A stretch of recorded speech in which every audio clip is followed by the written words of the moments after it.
ธีเทวาภิเษกวันปิยมหาราชรัชกาลที่ 5 วัดดอนจันทร์อำเภอเมืองจังหวัดเชียงใหม่เชิญร่วมพิธีทำบุญตักบาตรสืบชะตาพิธีพุทธาภิเษกตะกรุดดินเผาปีที่ 5 และพระรอดดินเผาปีที่ 1 วันพุธที่ 23 ตุลาคม พุทธศักราช 2567 วันที่ 21 ถึง 22 ตุลาคม 2567 วัดรับบริจาคดอกกุหลาบแดงขาวชมพูจำนวนมากวันที่ 22 ตุลาคม 2567 นำเอาดอกกุหลาบจัดถวายที่วิหารร5วันที่ 23 ตุลาคม 2567 รับบริจาคโรงทานตลอดทั้งวันที่ 23 ตุลาคม 2567 เวลา 7:30 นาทีทำบุญตักบาตรเวลา 9:39 นาทีพิธีสืบชะตาเสริมดวงเวลา 19:19 นาทีพิธีบวงสรวงพระปิยมหาราชรัชกาลที่ 5 เวลา 19:39 นาทีถึง 23:00 น.พิธีพุทธาภิเษกตะกรุดดินเผาปีที่ 5 และพระรอดดินเผาปีที่ 1 ติดต่อวัดดอนจันทร์โทร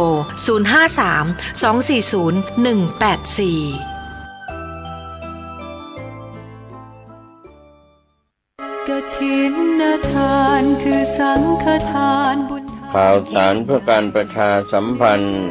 งานบุญงานกุศลพิธีทำบุญทอดกฐินมหาวิทยาลัยเชียงใหม่ประจำปีพุทธศักราช 2567 ตรงกับวันเสาร์ที่ 2 พฤศจิกายน ณ วัดฝายหิน ตำบลสุเทพ อำเภอเมืองเชียงใหม่ จังหวัดเชียงใหม่ 9 นาฬิการวมตัวนักข่วงวัฒนธรรมมหาวิทยาลัยเชียงใหม่ตั้งขบวนแห่องค์กฐินและบริวารของมหาวิทยาลัยเชียงใหม่ขบวนแห่องค์กฐินและบริวารจากทุกคณะสถาบันสำนักและส่วนงานต่างๆพร้อมกันชมการแสดงของชมรมพื้นบ้านล้านนาสโมสรนักศึกษามหาวิทยาลัยเชียงใหม่ 9:39 นาทีเคลื่อนขบวนแห่องค์กฐินและบริวารเข้าสู่วัดฝายหินมหาวิทยาลัยเชียงใหม่อธิการบดีและผู้แทนผู้บริหารถวายผ้าห่มพระพุทธปฏิมาประธานในพิธีจุดธูปเทียนบูชาพระรัตนตรัยถวายตาลปัตรใหม่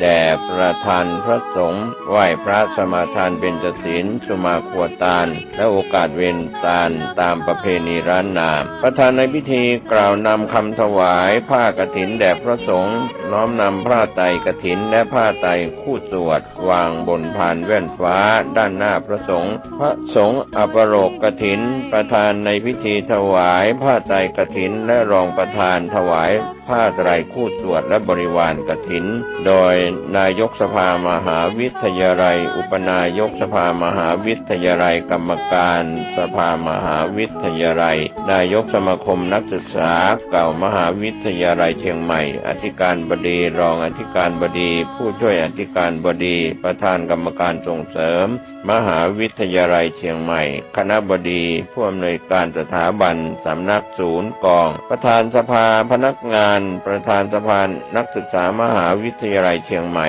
นายกสโมสรนักศึกษามหาวิทยาลัยเชียงใหม่ประธานคณะกรรมการกลางหอพักนักศึกษามหาวิทยาลัยเชียงใหม่ตามลำดับถวายเครื่องบริวารกฐินและภัตตาหารพระสงฆ์อนุโมทนากรวดน้ำรับพรลาพระสงฆ์ประกาศผลรางวัลการประกวดขบวนกฐิน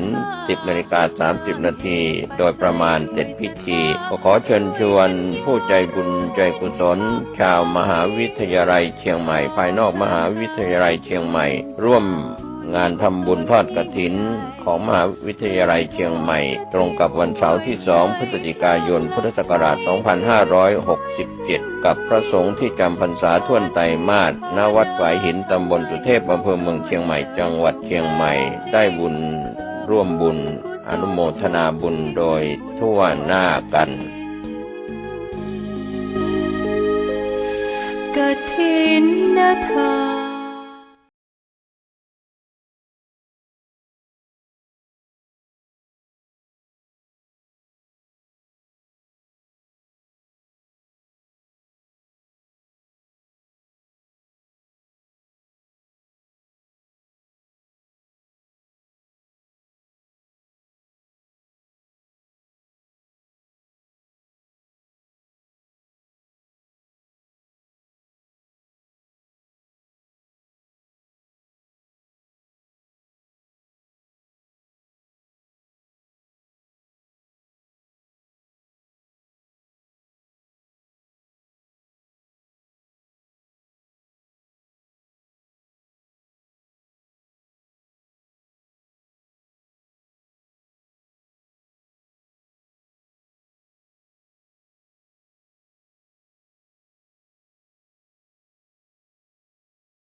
แอปพลิเคชันวิทยุพุทธศาสนาทั่วไทยเพื่อติดตามรับฟังรายการนี้และรายการธรรมะสาระดีๆจากพ่อแม่ครูบาอาจารย์มากมายหลากหลายผ่านแอปพลิเคชันนี้ได้เพราะแอปพลิเคชันนี้ได้รวบรวมสถานีวิทยุพระพุทธศาสนาแห่งชาติคลื่นต่างๆมาไว้ในที่เดียวกันเพื่อบริการสาธุชนให้เข้าไปเปิดรับฟังธรรมะตลอด24ชั่วโมงโดยใช้โทรศัพท์มือถือของเราเป็นอุปกรณ์สื่อสารไปได้ทุกที่ทั่วโลกไม่ว่าท่านจะอยู่มุมใดของโลกโทรศัพท์มือถือของท่านมีสัญญาณอินเทอร์เน็ตสามารถรับสัญญาณจากประเทศไทยได้ทันทีและฟังได้ตลอด24ชั่วโมงสถานีวิทยุพระพุทธศาสนาที่เผยแผ่ธรรมะอยู่ในขณะนี้รวมอยู่ในแอปพลิเคชันวิทยุพุทธศาสนาทั่วไทย47สถานีล้วนแล้วแต่มีธรรมะดีๆทั้งนั้นท่านสาธุชนทุกท่านบอกให้ญาติธรรมเพื่อนมิตรสหายญาติพี่น้องดาวน์โหลดกันไว้นะโยมนะเวลามีปัญหามีความทุกข์กับชีวิตไม่รู้จะไปพึ่งใครที่ไหนชีวิตนี้มีธรรมะเป็นที่พึ่งได้ธรรมะก็คือ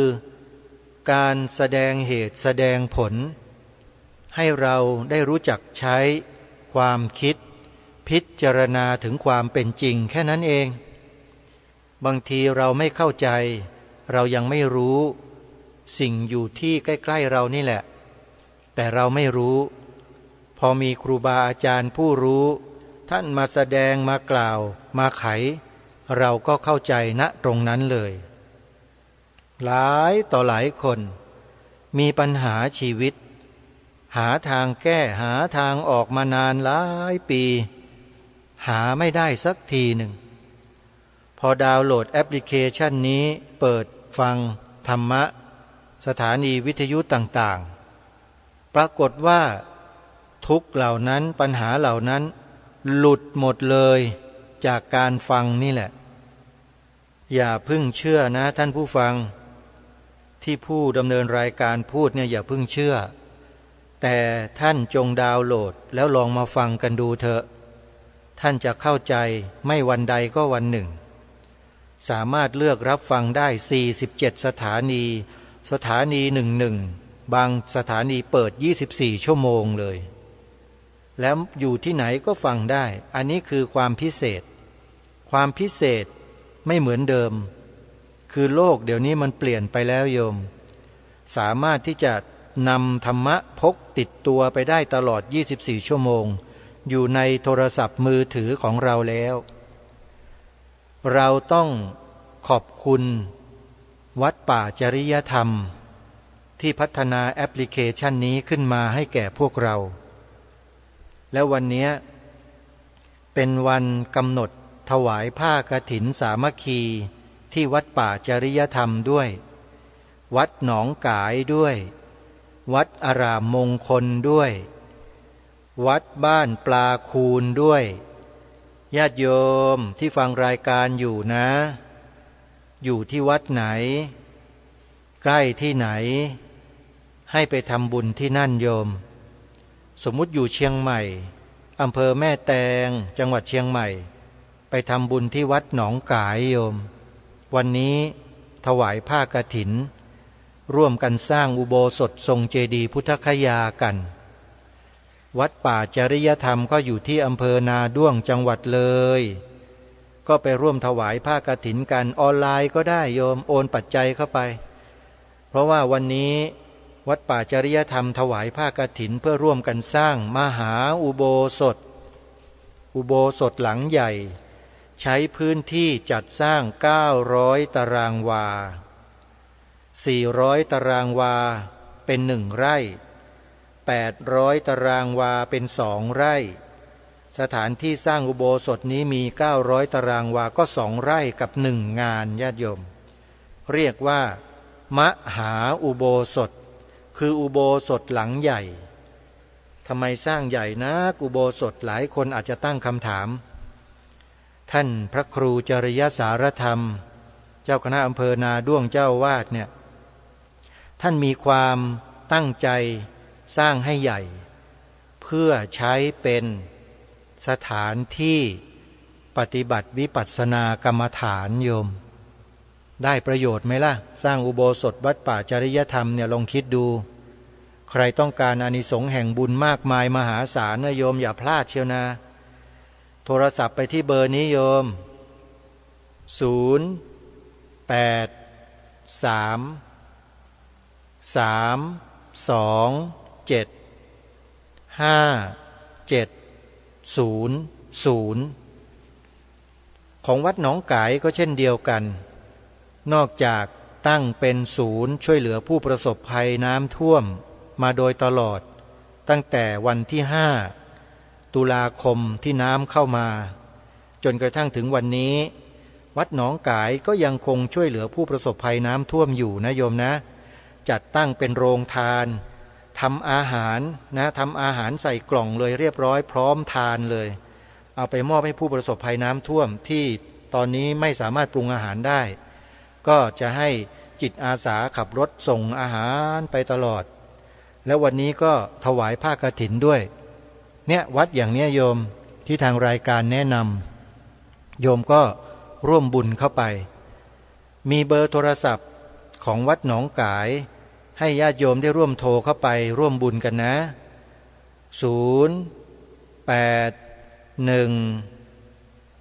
0817656469หรือ0837893642หมายเลขวัดหนองกายอยู่ที่ตำบลสันป่ายางอำเภอแม่แตงจังหวัดเชียงใหม่เป็นวัดที่มีลำธารไหลผ่านด้วยโยมแล้วน้ำก็ท่วมที่บริเวณสถานที่ปฏิบัติธรรมของทางวัดนะทางวัดก็ยังช่วยเหลือผู้อื่นด้วยโยมนะเอาใครจะร่วมบุญวัดหนองกายก็โทรไปที่2 หมายเลขดังกล่าววัดบ้านปลาคูนตำบลท่าหาดยาวอำเภอโพนทรายจังหวัด101วัดนี้อยู่ริมแม่น้ำมูลโยมบรรยากาศที่เสี่ยงต่อการถูกน้ำท่วมเสมอวัดนี้นะแต่เวลามีปัญหาเรื่องน้ำท่วมชาวบ้านเดือดร้อนเจ้าอาวาสวัดผู้ช่วยเจ้าอาวาสวัดลูกศิษย์ลูกหาทำกับข้าวอาหารไปดูแลไปเลี้ยงดูกันเป็นปกติวัดนี้ก็เช่นเดียวกันที่ทางรายการแนะนำให้เราร่วมบุญกันโยมวันนี้ก็เป็นวันถวายผ้ากฐินเหมือนกันนะวัดบ้านปลาคูนอยู่ที่ตำบลท่าหาดยาวอำเภอโพนทรายจังหวัด101จดหมายเลขโทรศัพท์โทรไปร่วมบุญกัน0811839690วัดอารามมงคลอยู่ที่ตำบลยางตลาดอำเภอยางตลาดจังหวัดกาฬสินธุ์วันนี้ถวายผ้ากฐินเหมือนกันกฐินปีนี้ของวัดอารามมงคลจะนำปัจจัยที่โยมร่วมถวายเป็นบริวารกฐินเนี่ยมาบูรณะปฏิสังขรณ์พื้นรอบอุโบสถเนื่องด้วยว่าณขณะนี้พื้นอุโบสถต่ำกว่าระดับพื้นดินแล้วเมื่อเวลาฝนตกน้ำจะท่วมพื้นอุโบสถรอบๆทางวัดเลยมีความดำริว่าถวายผ้ากฐินปีนี้จะนำบริวารกฐินที่โยมถวายเป็นหางกฐินมาเนี่ยนะมาบูรณะพื้นรอบอุโบสถญาติโยม วัดอารามมงคลนี้เป็นสำนักเรียนของลูกหลานสามเณรนะโยมนะใครจะร่วมบุญกับวัดอารามมงคลจดหมายเลขโทรศัพท์ไว้มี2หมายเลข084 034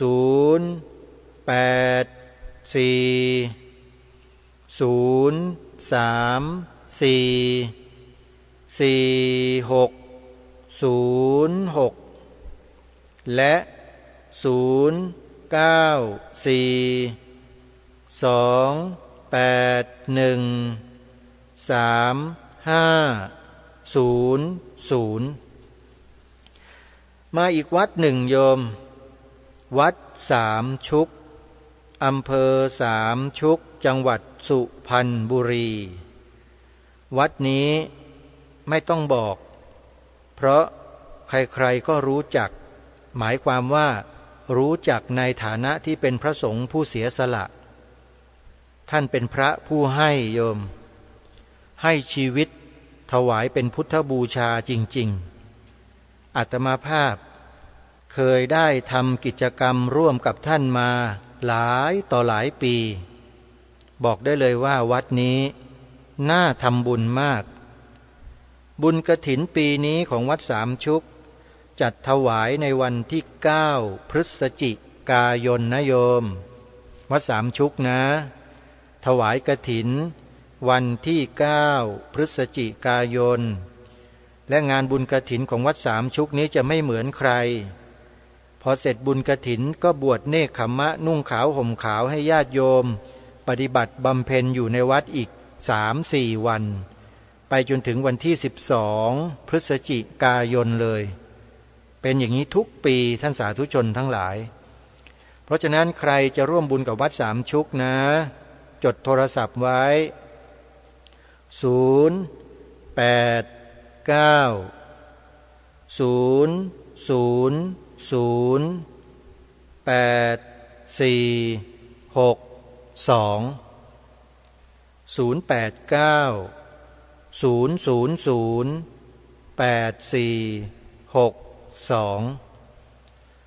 อีกวัดหนึ่งอยู่จังหวัดเชียงใหม่โยมวัดนี้ก็เช่นเดียวกันเมื่อน้ำท่วมที่จังหวัดเชียงใหม่5 ตุลาคมพระพุทธศักราช 2567 ปีนี้แหละที่ผ่านมาเนี่ยวัดฝายหินตั้งกองบัญชาการศูนย์ช่วยเหลือผู้ประสบภัยย่อยๆทำอาหารไปส่งโยมจิตอาสาลูกศิษย์ลูกหาวัดฝายหินช่วยกันทำกันตลอดร่วมกับวัดมงคลวนารามอยู่ตรงแยกสารพีตรงนั้นสารพีนั้นน้ำท่วมหนักที่สุดในจังหวัดเชียงใหม่ด้วยทั้ง2 วัดนี้ร่วมแรงแข็งขันเป็นหลักแล้วก็มีครูบาอาจารย์วัดวารามต่างๆก็มาสมทบแล้วก็ช่วยเหลือเกื้อกูลกันวัดฝายหินจะจัดถวายผ้ากฐินวันที่3 พฤศจิกายน3 พฤศจิกายนนะโยมใครจะร่วมบุญกับวัดฝายหินนะโยมนะโทรศัพท์หมายเลข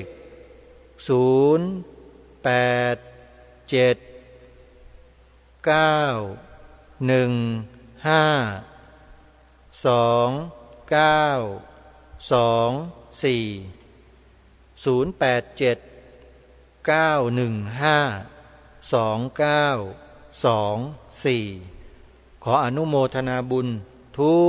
ทุกท่านอีกวัดหนึ่งโยมวัดสวนป่าดอนยานางญาติโยมที่อยู่จังหวัดกาฬสินธุ์ได้ยินชื่อนี้แล้วไม่มีใครที่ไม่รู้จักวัดสวนป่าดอนยานางนั้นถือว่าเป็นวัดแรกๆในการจัดกิจกรรมใหญ่ๆของจังหวัดกาฬสินธุ์เป็นผู้นำจัดงานบุญใหญ่ๆนะโยมนะอาตมาภาพในฐานะที่เป็นพิธีกรและเป็นผู้บริหารสถานีโทรทัศน์ดีทีวีก็ได้มีโอกาสไปร่วมถ่ายทอดสดกิจกรรมที่วัดสวนป่าดอนยานางเป็นผู้นำจัดกิจกรรมของจังหวัดกาฬสินธุ์มาหลายต่อหลายครั้งเห็นถึงความทุ่มเทความเสียสละของเจ้าสำนัก คือท่านพระอาจารย์ประหลัดเดชาอาสโพบอกได้เลยว่าผู้นำบุญในลักษณะนี้เนี่ยหายากเพราะฉะนั้นในปีนี้วัดสวนป่าดอนยานางถวายผ้ากฐินญาติโยมไปร่วมบุญกันนะ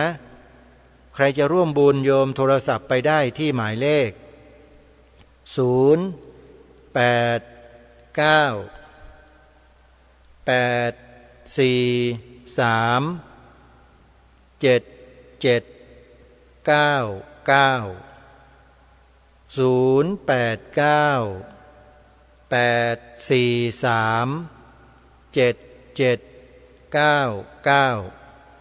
อนุโมทนาสาธุข่าวงานบุญกฐินก็ประชาสัมพันธ์ให้ญาติโยมได้ร่วมบุญกันแต่เพียงเท่านี้มีอีกงานหนึ่งก็คืองานที่อาตมาภาพเป็นผู้ดำเนินการโยมงานเปิดป่าฟังธรรมจะจัดในวันที่14-15 ธันวาคมศกนี้พระพุทธศักราช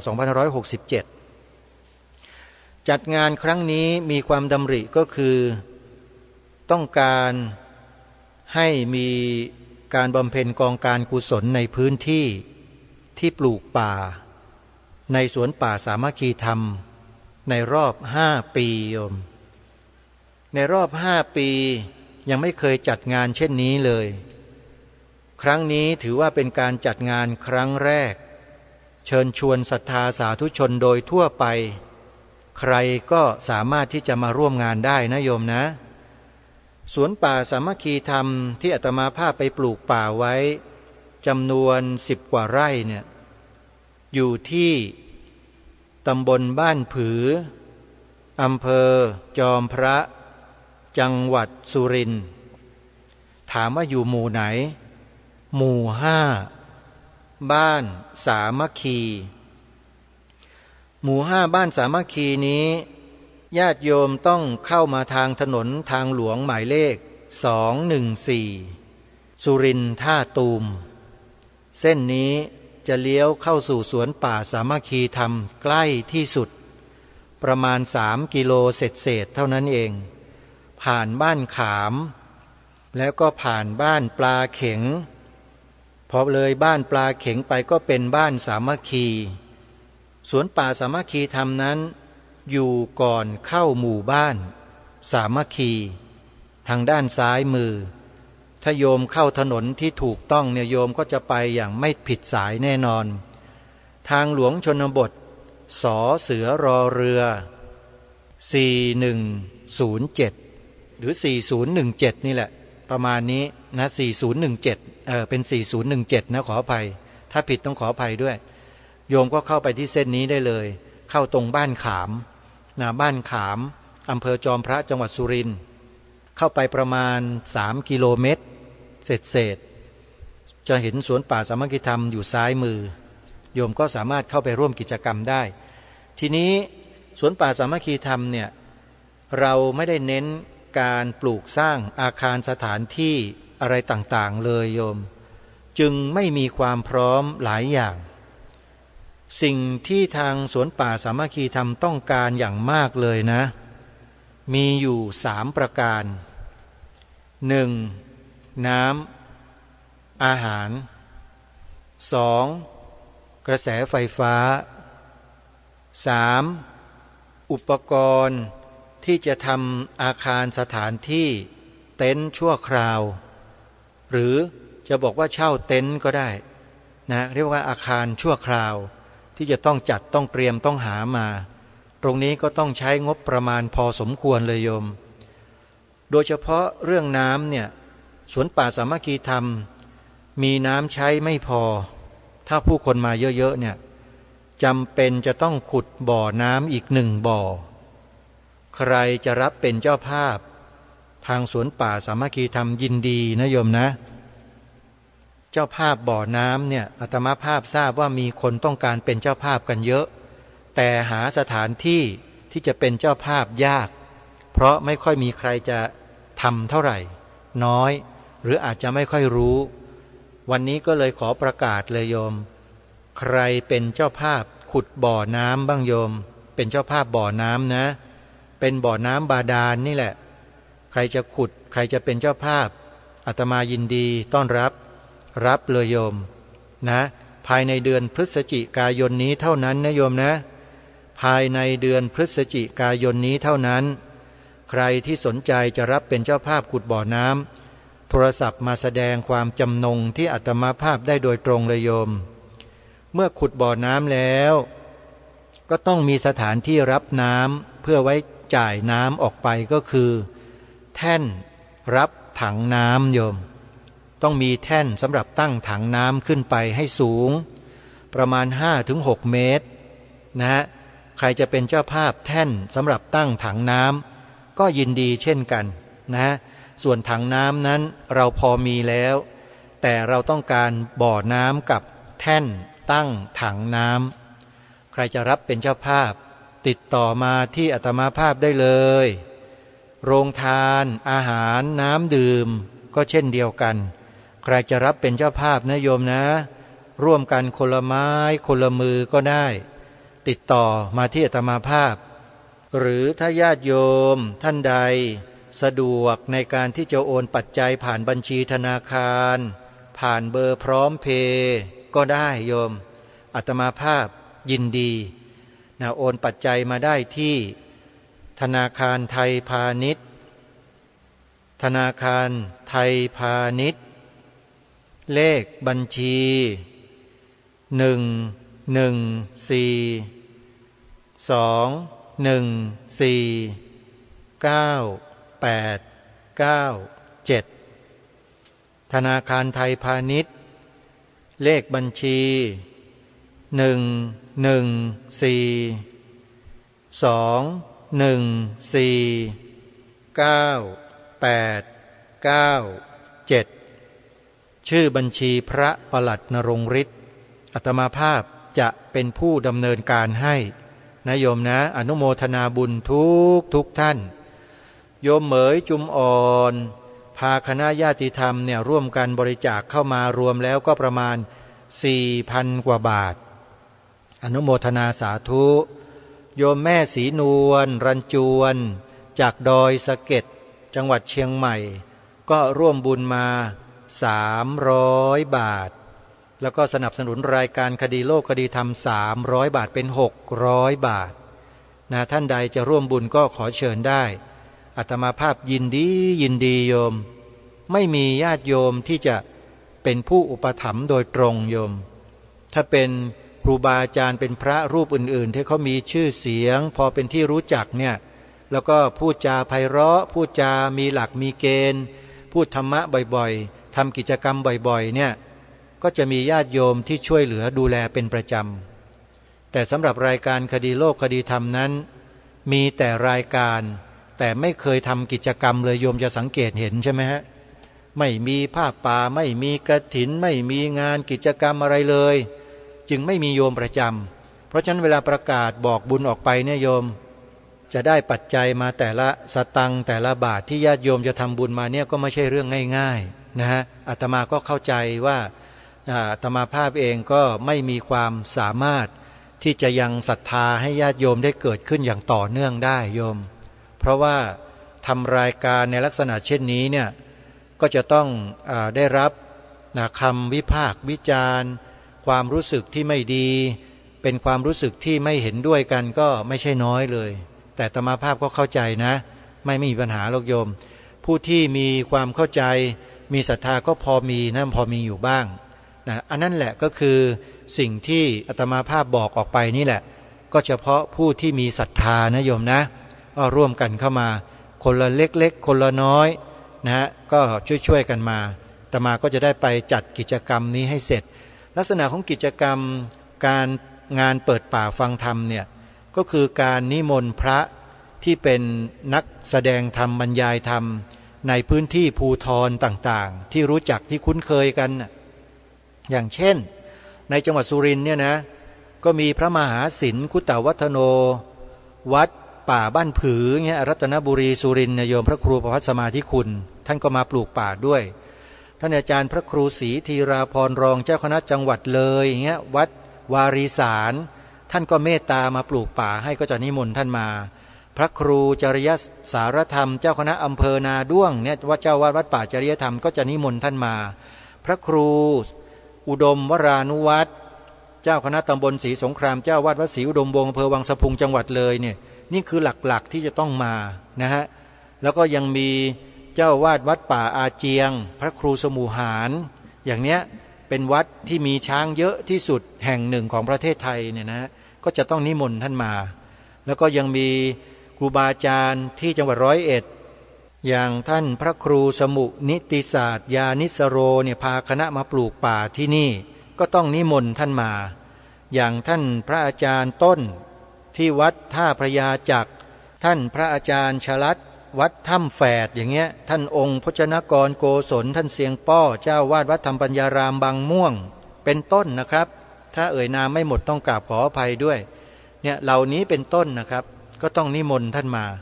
มาแสดงธรรมกันในคืนวันที่14ธันวาคมเป็นวันเสาร์โยมคืนวันเสาร์ไปตลอดจนถึงเช้าวันอาทิตย์เลยเรียกว่าเทศซอดแจ้งงานนี้เดือนธันวาคมฮะ14ธันวาคม15ธันวาคมถามว่าพร้อมไหมยังไม่พร้อมเลยน้ำก็ไม่พอใช้ไฟฟ้าก็ไม่มีอาคารสถานที่ก็ไม่มีเก้าอี้อาหารเครื่องดื่มยังไม่มีอะไรเลยโยมแล้วอย่างนี้จะจัดงานได้ไหมน้อก็ต้องถามญาติโยมเรานี่แหละที่ฟังรายการคดีโลกคดีธรรมอยู่เนี่ยโยมพอที่จะสนับสนุนทำบุญช่วยกันให้งานนี้ดำเนินไปจนแล้วเสร็จร่วมกันทำบุญให้กับญาติธรรมของเราเปิดโรงทานเลี้ยงอาหารน้ำดื่มกันนะห้องน้ำก็มีเจ้าภาพทำให้แล้วนะฮะอาคารสถานที่เต็นท์ต่างๆนี่ก็ต้องจัดหามานะแล้วก็เครื่องอำนวยความสะดวกเช่นระบบน้ำต่างๆเนี่ยก็จะต้องจัดต้องทำห้องน้ำชั่วคราวให้ญาติโยมได้อาบน้ำอาบท่ากันชำระร่างกายกันนะฮะอันนี้ก็ต้องจัดต้องหาต้องทำกันเยอะเลยนี่แหละคือสิ่งที่เวลาพระสงฆ์เราจะจัดงานจัดการทีก็ต้องบอกกับญาติโยมช่วยกันคนละไม้คนละมือแบบนี้นะโยมนะเบอร์โทรศัพท์ที่อาตมาภาพนะที่โยมจะโทรเข้ามาก็มีเบอร์ของอาตมานี่เลย0 9 4 6 6 2 6 9 3 5เป็นเบอร์พร้อมเพย์ด้วยเบอร์นี้นะ0 9 4 6 6 2 6 9 3 5บอกบุญประชาสัมพันธ์งานต่างๆวันนี้ให้ญาติโยมได้รับทราบเพื่อร่วมบุญกันเศรษฐกิจเป็นอย่างไรบ้างอย่างไรนั้นญาติโยมจะทราบดีพระสงฆ์ก็จะไม่ค่อยทราบหรอกโยมก็อยู่ไปแบบพระสงฆ์นะโยมนะไม่ค่อยได้เข้าใจแล้วก็ไม่ค่อยจะรู้เรื่องเศรษฐกิจการบ้านการเมืองเขาสักเท่าไหร่หรอกโยมเราก็ภาวนาของเราอยู่อย่างนี้เวลาถึงกิจกรรมทีก็จัดก็ทำกันไปให้พวกเราได้มีโอกาสได้ศึกษาได้เรียนรู้ธรรมะที่ครูบาอาจารย์ท่านมากล่าวมาแสดงเพื่อรับบุญรับกุศลไปโดยทั่วหน้าถึงตากันใครที่เป็นเจ้าภาพก็รับ2 เท่าใครที่มาร่วมบุญก็ได้รับบุญรับกุศลเหมือนกันโยมใครจะร่วมบุญกับทางสวนป่าสามัคคีธรรมก็ติดต่อเข้ามาได้ขอกราบขอบพระคุณครับครูบาอาจารย์ผู้อำนวยการสถานีวิทยุทุกๆท่านนะครับที่ให้โอกาสกับทางรายการได้ใช้เวลาของสถานีมาประกาศมาแจ้งข่าวประชาสัมพันธ์ต่างๆให้กับครูบาอาจารย์ของเราแล้วก็ได้มาออกอากาศเนื้อหาที่ทางรายการได้นำมาเสนอทุกวันโดยที่ไม่คิดมูลค่าอะไรเลยนะฮะออกฟรีนะโยมไม่ได้เสียเงินไม่ได้จ่ายเงินอะไรด้วยไม่ต้องเสียค่าเช่าเวลาถ้าเป็นสถานีวิทยุหลักๆ AM FM ที่เขาออกอากาศอยู่เนี่ยอันนั้นไม่ได้นะนาทีละเป็นแสนนะโยมบางช่องนะบางรายการเนี่ยนะ เขาคิดเป็นราคาเลยแพงนะฮะเช่าเวลาออกอากาศเนี่ยโยมใครที่ไม่เคยนี่จะไม่ทราบเลยเรื่องนี้ AM ที่ครูบาอาจารย์ของเราไปออกอากาศกันเนี่ยถ้าเป็นวันเสาร์วันอาทิตย์เนี่ยโยมเดือนหนึ่งก็ประมาณ 70,000 นะโยมนะเสาร์อาทิตย์เนี่ยนะถ้าเป็นวันจันทร์ถึงวันศุกร์นี่ก็ลดราคาลงมาหน่อยมันขึ้นอยู่กับเวลาด้วยถ้าเป็นเวลาที่ดีเป็นเวลาที่คนฟังเยอะๆอันนั้นจะแพงมาก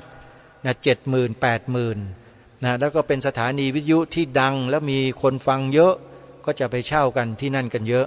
นะก็สู้เรื่องราคากันอันนี้พูดถึงความจริงนะฮะไม่ใช่โกหกพูดโกหกไม่ได้โยม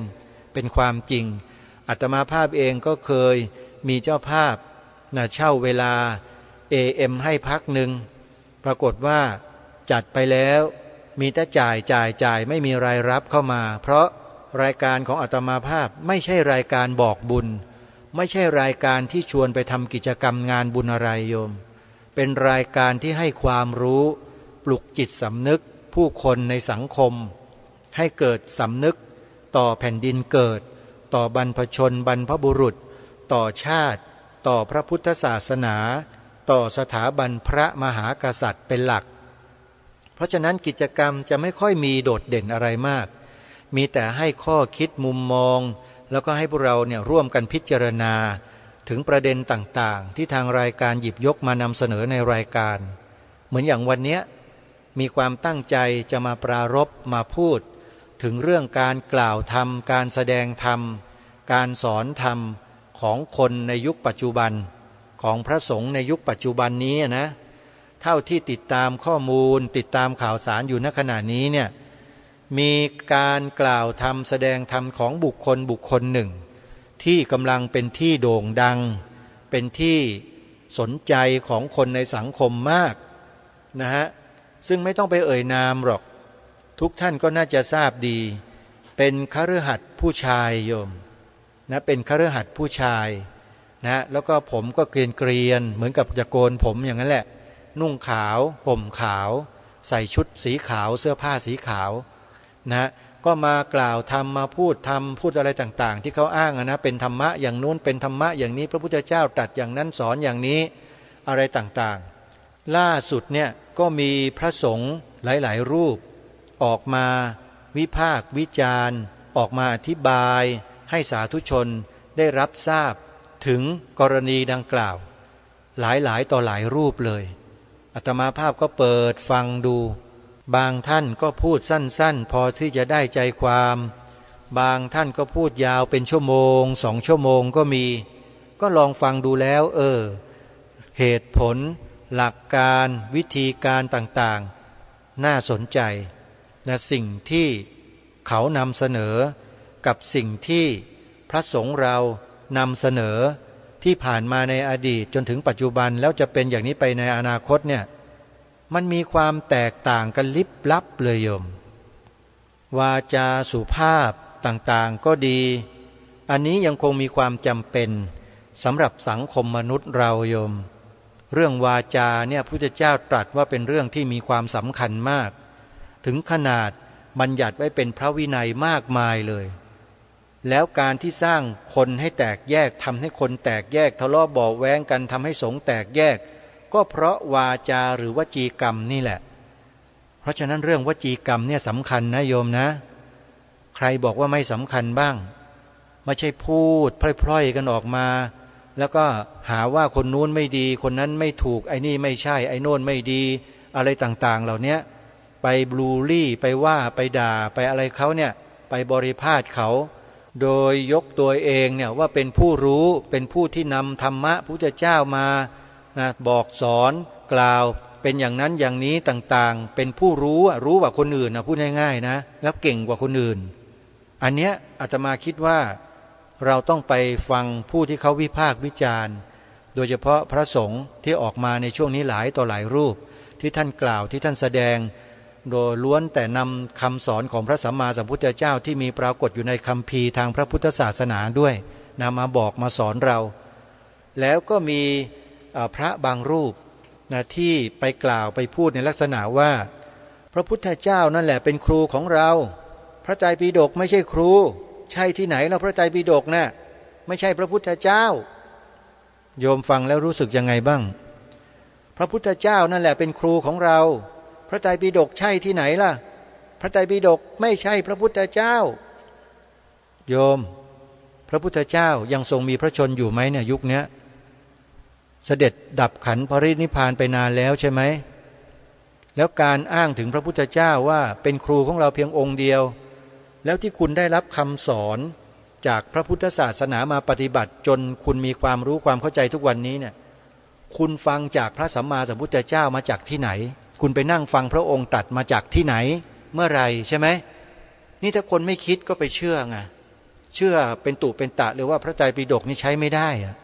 ไม่ใช่พระพุทธเจ้าอ่ะก็มีความเชื่อไปอย่างนั้นกันเลยมีนะมีคนเชื่อนะคนที่ไม่รู้จริงๆมีสติปัญญาที่ไม่ถึงพอเนี่ยพอฟังสิ่งเหล่านี้ออกมาก็เชื่อกันเลยเพราะฉะนั้นเรื่องวจีกรรมหรือการพูดเนี่ยโยมเป็นเรื่องที่มีความสำคัญมากและเป็นกรรมก็เป็นกรรมที่หนักถึงขนาดเป็นอนันตริยกรรมได้เลยนะนางจินจมาวิกาเนี่ยเห็นไหมกล่าวร้ายพระสัมมาสัมพุทธเจ้าด่าสาดเสียเทเสียเลยปรากฏว่าสุดท้ายคือธรณีสูบเห็นหรือยังพระเจ้าสุปปพุทธะเป็นยังไงธรณีสูบพระเทวทัตเป็นยังไงธรณีสูบทั้งนั้นนะฮะอเวจีมหานรกกันหมดเลยแล้ว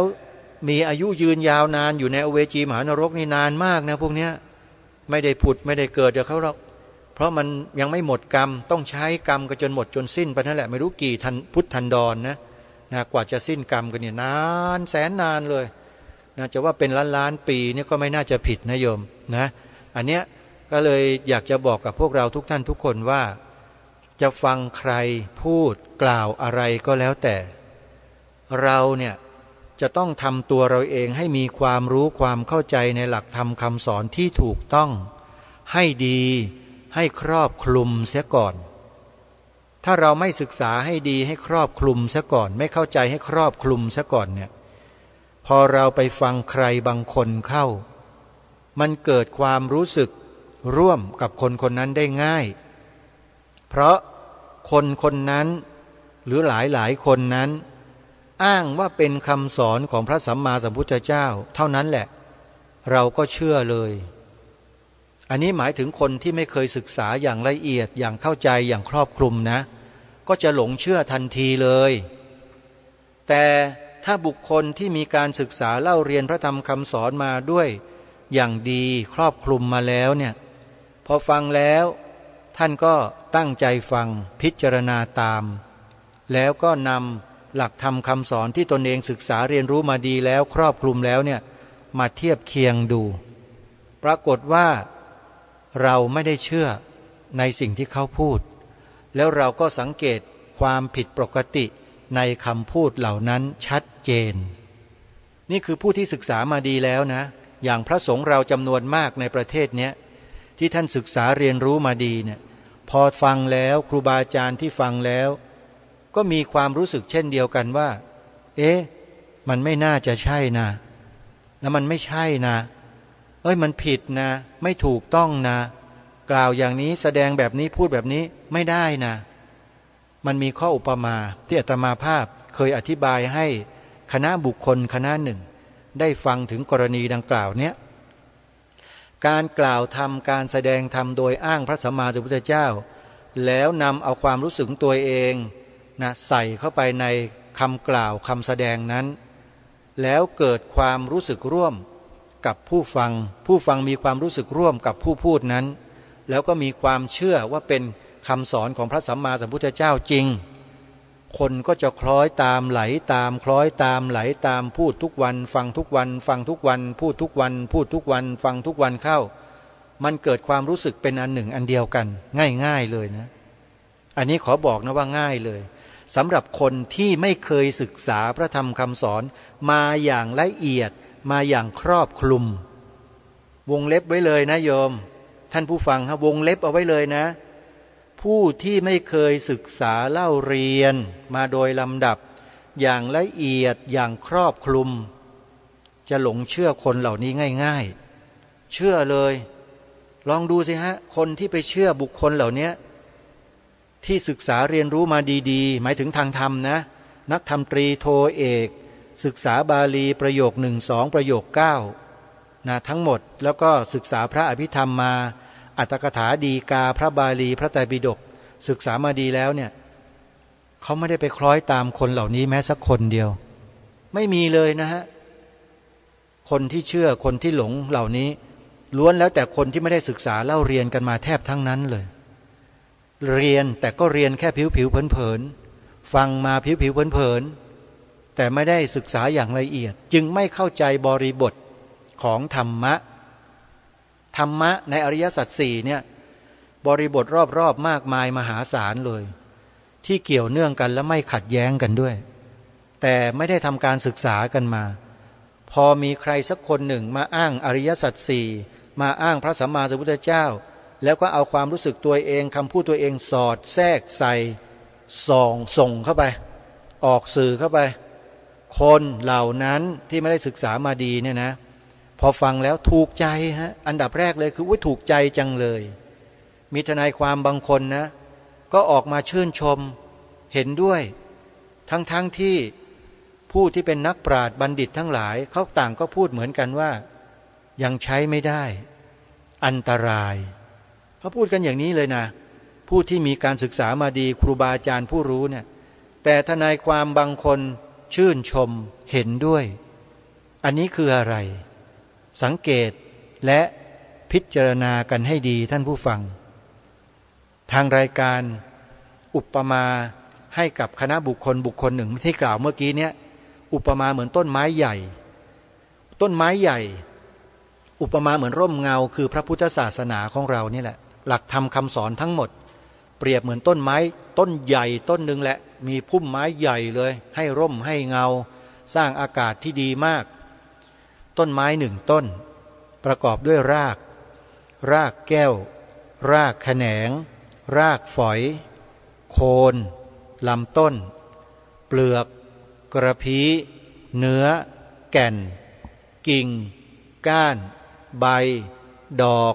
ผลทั้งหมดนี้รวมเรียกว่าต้นไม้แต่คนบางคนที่แสดงธรรมทุกวันนี้เนี่ยนะแสดงแต่แก่น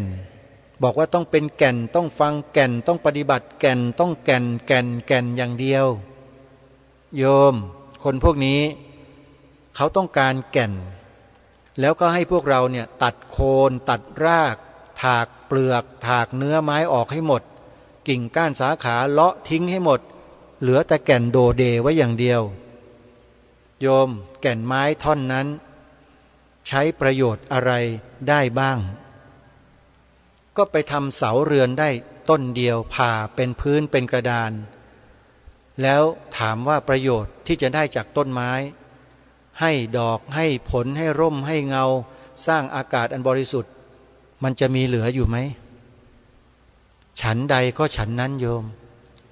การแสดงธรรมของพระสัมมาสัมพุทธเจ้าที่บอกว่าแสดงแต่เรื่องแก่นอย่างเดียวอย่างนั้นอย่างนี้โดยไม่สนใจเรื่องอื่นๆโดยเฉพาะอัตถกถาดีกาที่มีการปฏิเสธกันออกมาเยอะแยะมากมายเนี่ยบอกไม่เห็นด้วยอัตถกถาดีกาอย่างโน้นอย่างนี้อย่างนั้นโยมทราบไหมนั่นแหละคือการตัดรากตัดโคนถากเอาเปลือกเอาเนื้อไม้ออกแล้วให้เหลือแต่แก่นอย่างเดียวศาสนาพุทธอยู่ได้เพราะแก่นหรืออยู่ได้เพราะอะไรเหมือนกับต้นไม้ต้นใหญ่เนี่ยที่อยู่มาได้เพราะอะไรเพราะเหตุและปัจจัย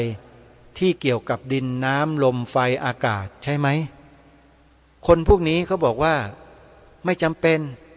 มันเสียเวลาไม่ต้องไปสนใจสิ่งเหล่านั้นเอาแต่แก่นอย่างเดียวลองไปคิดข้อนี้กันดูให้ดีนะโยม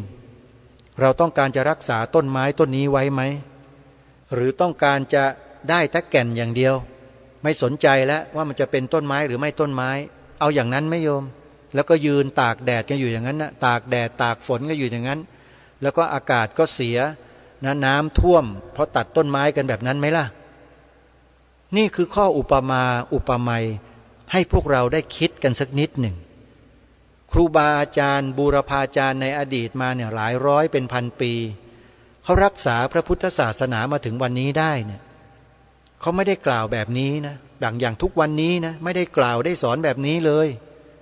ถ้อยทีถ้อยอาศัยอลุ่มอล่วยเป็นมาเป็นไปรักกันสามัคคีกันช่วยเหลือเกื้อกูลกันมาโดยตลอดใช้ความเมตตากรุณามุทิตาอุเบกขาปิยวาจาแล้วก็ร่วมแรงแข็งขันร่วมกันสืบสารรักษาต่อยอดพระพุทธศาสนากันมาได้ถึงทุกวันนี้บรรพบุรุษบรรพชนเราไม่ได้ทำอะไรกันแบบทุกวันนี้นะที่ถากเอากระพี้ถากเนื้อไม้ออกตัดโคนออกตัดกิ่งก้านสาขาไม่มีเหลือเลยเหลือแต่แก่นอย่างเดียวโดเดตั้งไว้เนี่ยมันใช่ต้นไม้ไหมเนี่ยนี่แหละโยมถามว่ามันคือศาสนาพุทธจริงหรือเปล่าใช่ไหมเนี่ยศาสนาพุทธอุปมาเหมือนต้นไม้ใหญ่ที่ให้ร่มเงานกหนูงูไก่มนุษย์ใครก็แล้วแต่ได้มาอาศัยต้นไม้ใหญ่นี้ได้หมดเลยแต่คนพวกนี้บอกว่าไม่ได้ต้องเอาแก่นอย่างเดียวอย่าให้เหลือไปคิดให้ดีนะว่าจะให้ศาสนาพุทธเราเป็นแบบนั้นไหมโยมต้องการไหมถ้าต้องการแบบนั้นก็ไปทำตามที่เขาต้องการตัดมันทิ้งให้หมดนะสิ่งที่มันเป็นเปลือกเป็นกระพี้เป็นกิ่งก้านสาขาใบดอกผลไม่เอาไม่มีประโยชน์เอาแต่แก่นอย่างเดียวลองไปคิดดูนะว่ามันจะเป็นไปอย่างนั้นได้ไหมแล้วพระศาสนาจะไปรอดไหมโยมลองไปคิดกันดูนะอันนี้ให้ข้อคิดกันไว้แล้วท่านก็ไปลองพิจารณาดูถึงกระแสตอนนี้ว่ากระแสเหล่านั้นนะเป็นกระแสแบบไหนอย่างไรนะวันนี้ก็ปรารภเรื่องนี้ไว้แต่เพียงเท่านี้ก่อนท่านผู้ฟังเดี๋ยวถ้าหากว่ามีอะไรเพิ่มเติมเนี่ยก็จะได้นำมาปรารภกันในวันต่อไปเวลาของรายการหมดขอสมมุติยุติรายการไว้แต่เพียงเท่านี้ก่อนพบกันใหม่ในวันต่อไปขอความสุขความสวัสดีในธรรมแห่งองค์สมเด็จพระบรมศาสดาสัมมาสัมพุทธเจ้าจงปรากฏเกิดมีขึ้นในจิตใจของท่านผู้ฟังทุกท่านทุกคนเทินขอเจริญพรกล้าคิดก็ต้องกล้าทำอย่ากลัวถ้าทำความดีเร่งศึกษาปัญหาให้ทันท่วงทีเมืองไทยจะพัฒนากว่านี้รายการดีๆคดีโลกคดีธรรมขอรำพันบรรยายความคิดเครื่องไม้แห่งสีทั้งสามงามถนัดขาวคือบริสุทธิ์สีสวัสดิ์หมายพระไตรรัตน์และธรรมะคุ้มจิตไทยแดงคือโลหิตเราใสซึ่งยอมสละได้เพื่อรักษาชาติศาสนาน้ำเงินคือสีโสภาอันจอมประชาถ้าโปรดเป็นของส่วนองค์จัดริ้วเข้าเป็นไตรรงค์จึงเป็นสีธงที่รักแห่งเราชาวไทยทหารอวตารนำไปยงยุทธ